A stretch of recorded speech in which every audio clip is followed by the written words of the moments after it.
To the Point with Michael Williams. Good morning. Talk about the power of a grassroots movement, a great outdoors initiative that included a blueprint for, among other things, 3 golf courses at Jonathan Dickinson State Park in Martin County is officially shelved, but there are still long-term worries.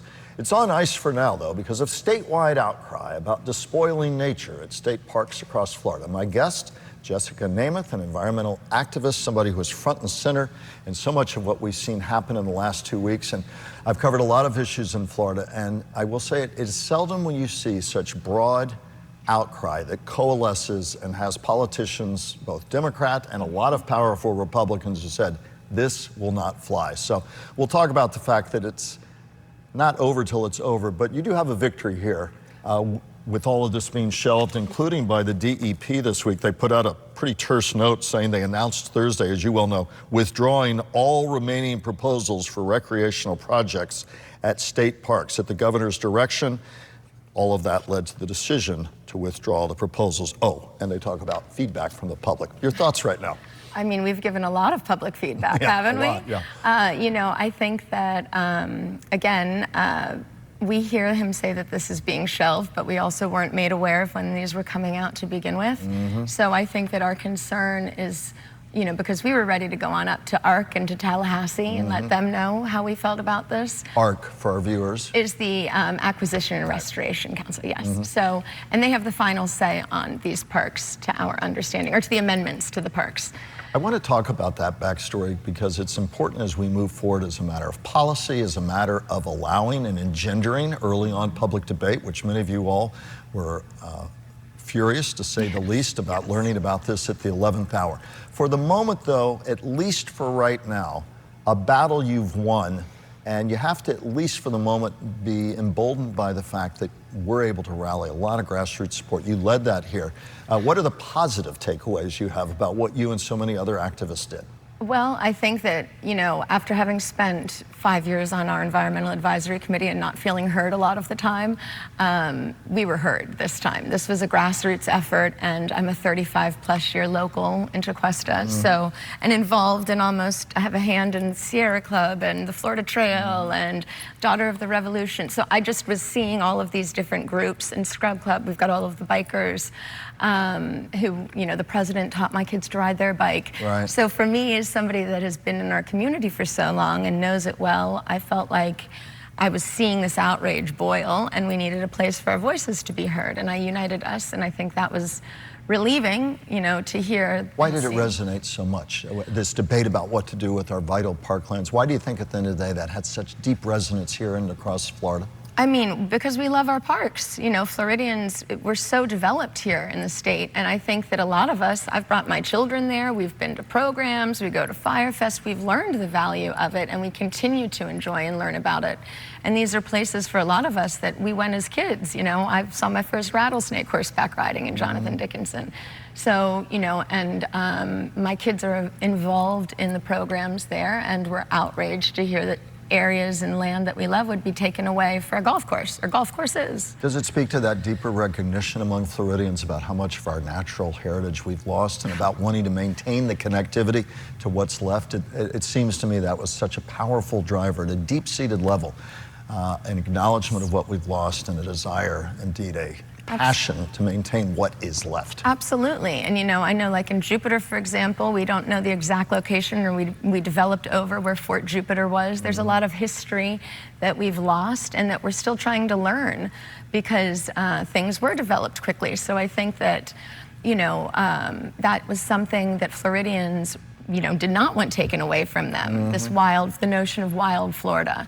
You know, having grown up here, I saw armadillo and possum and raccoon and gopher tortoises. Oh yeah, everywhere, you know, growing up as a kid. And I know that we don't have that anymore. So I appreciate the science verifying that. But people that have lived here over 30 years, we've seen the changes. And what do you say to this? Say, yeah, but it'd be a golf course, or would have been a golf course, and it would help, and other people could enjoy it. I mean, that was the pitch of the Great Outdoors Initiative. Let's make sure other people have amenities. What fundamentally do you say to that argument? You know, there are so many golf courses, and I think that public golf courses even, you know, there's one 10 minutes up the road from Jonathan Dickinson, but I think that, again, those of us that are familiar with, how much water they take and how much pesticide and fertilizer is used, and the notion that it would be inside one of our state parks. And that they're not natural. Yes, and that again, are one of only 2 federally protected rivers, the Loxahatchee River, would have been further polluted, with the consequences of what the implications of a golf course would be. And it just seemed, and not to mention, an ancient sand dune in our particular park. But for us, again, this is all of Florida was being attacked, essentially. And we saw the outrage down south, yes, Alita River State Park in Miami, with which absolutely, I'm very familiar. And up north, too. Again, Honeymoon Island, these are places that are... Across Florida. Yes, absolutely. You touched on something with me on the phone this week as we were talking about having this interview, that you're happy with a victory, but you don't think the battle is done. And with that in mind, concerned about how it got to this point, yes, let's have you listen to what Governor Ron DeSantis said, really well more than a week after everything erupted in outrage. These are the remarks he made at the end after being asked at the end of a news conference over in Polk County the other day. Please take a listen. Okay. So this was something that was leaked. It was not approved by me. I never saw that. It is, they're going back to the drawing board, talk to your local communities. Here's the thing. I'd rather not spend any money on this, right? If people don't want improvements, then don't do it. And so that'll be something that citizens can be able to do. They're not doing anything this year. They're going to go back and basically listen to folks. A lot of that stuff was just half-baked, and it was not ready for prime time when it was, and it was intentionally leaked out to a left-wing group to try to create a narrative. Since I've been governor, we've added over 250,000 acres to conservation land. We established a Florida wildlife corridor. So we've done a lot of stuff. And on the state parks, if there does need to be improvements, we're not going to take away any green space. We have an existing footprint, and you do. But if we do nothing, then that's fine with me. Ms. Namath, among other things, a left-wing group leaked this. Who? Where? Who? Just like who were the people that were asking for the updates? And talk about your overall reaction to that sentiment as he expressed it. I know that I was looking forward to hearing from him, and it was, and sooner than that. Sooner than that. He didn't even address it. He just answered questions. Thank goodness somebody asked, because, we had been waiting and fighting for over a week at that point, and wanting to hear from him. And I know there's a fundamental concern that is an outgrowth of that about how did we get to the point where there was going to be a meeting in our community where the principals who would vote on it would not be there, and that you all felt, among other things, were finding out at the 11th hour. Talk about that and why that gives you potential concern, even though it's shelved, even though powerful lawmakers are suggesting it's never going to get back on the table. But having said all that, about the concerns that engendered and your thoughts and actions going forward. Again, I find it very hard to believe that this was half-baked, and that he had no knowledge of it, because we all know he's a very hands-on governor, even liking to review records requests and things. And it had made it as far as the final approval stage. It was on the DEP's website. They were tweeting out about, or Xing, or whatever that's called, out about it, and sounding excited about this great outdoor initiative. And so, again, to not address it up front and then to do it in the way that he did and kind of brush it off was adding insult to injury at this point. Moving forward, given the fact that a battle has been won, but as you and others have said, that doesn't mean the war over this is over. Moving forward, what will be the position of environmental groups like those you help speak for, and statewide as you press for even more answers moving forward, and to make sure that this never comes back in the form that it has? We're being promised that by some lawmakers, but where do you all go from now? Well, again, we see through it in the sense that everybody was ready to follow up and go to Tallahassee, and we saw these meetings as sort of just a checkbox that were needed from our understanding of the procedure.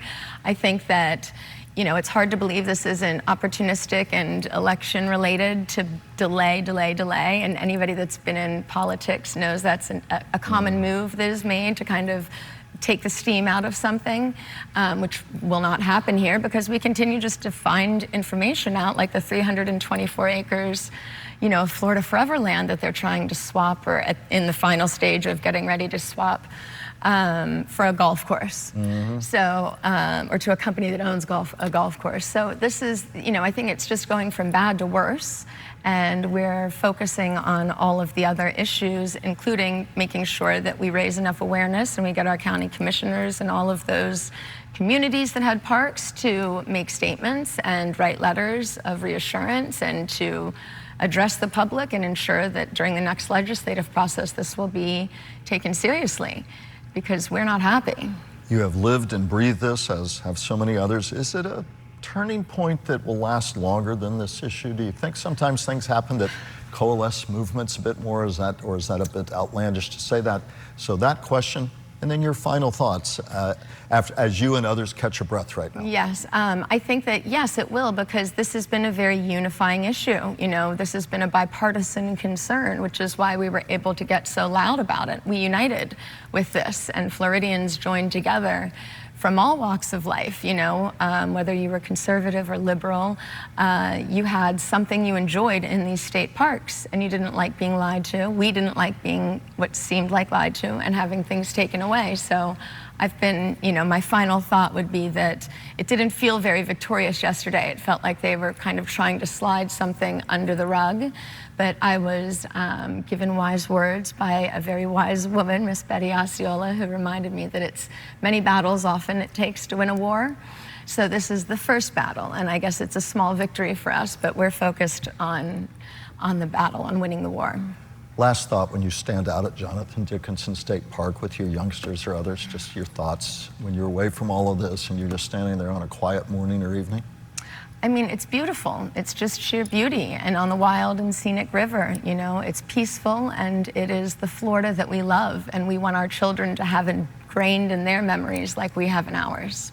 We appreciate you, Ms. Namath, coming in to be our guest. Jessica Namath, environmental activist who works with a wide variety of groups and or is rooted in the story of Jonathan Dickinson, our natural lands, as are so many others who have been part and parcel of this effort.